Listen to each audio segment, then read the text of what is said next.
చింతపండు చారు ఎలా చేసుకోవాలో చూద్దాం. ఫస్ట్ ఒక గంజి తీసుకొని చింతపండు వాటర్లో నానేసుకుందాం. 5 మినిట్స్ వరకు ఇట్లనే ఉంచుకోవాలి. పక్కకు పెట్టుకొని 3 ఎల్లిపాయలు తీసుకొని దాన్ని మంచిగా దంచుకుందాం. అవిటి పొట్టు తీసుకొని దంచాలి. మనం చింతపండు మంచిగా కలపాలి. ఇలా జల్లెడ పట్టాలి. రసం అంతా కిందికి వచ్చే వరకు జల్లబడుతూనే ఉండాలి. దీనిలో ఉల్లిగడ్డలు వేసుకోవాలి. తర్వాత మనం దంచుకున్న ఉల్లిపాయ దంచుకున్నాం కదా, దాన్ని వేసుకోవాలి. తర్వాత మంచిగా మిక్స్ చేసుకోవాలి.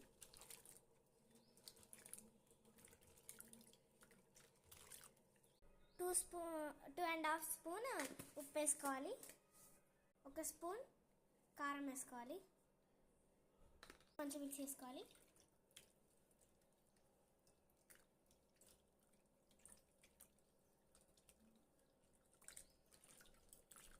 ఇప్పుడు టేస్ట్ చేస్తున్నా.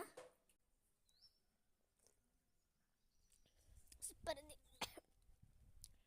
ఫ్రెండ్. కళ్ళమాకు చించి పెట్టుకోవాలి. ఒక ప్లేట్లో పెట్టుకుందాం. నాకైతే బాగా నచ్చింది. మళ్ళీ అట్లనే తాగుతున్నా.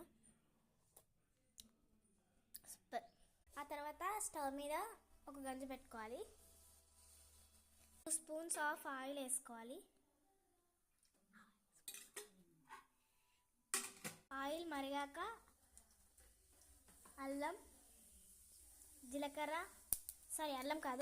జీలకర్ర ఆవాలు అయితే వేసుకోవాలి. ఆ తర్వాత ఆనియన్స్ ఇంకా కరివేపాకు తెచ్చుకున్నాం కదా, అది వేసుకోవాలి. ఆ తర్వాత కొంచెం వేగాక 2 మిర్చీలు వేసుకోవాలి. ఆ తర్వాత మంచిగా కలుపుకోవాలి. స్పూన్ పసుపు వేసుకోవాలి. కలుపుకుందాం. తర్వాత మనం చేసుకున్న చారుని వేసుకోవాలి. కలుపుకోవాలి. కలుపుకుని మన చారు రెడీ. మంచిగా అన్నంలో వేడివేడి అన్నంలో చారు పోసుకుంటే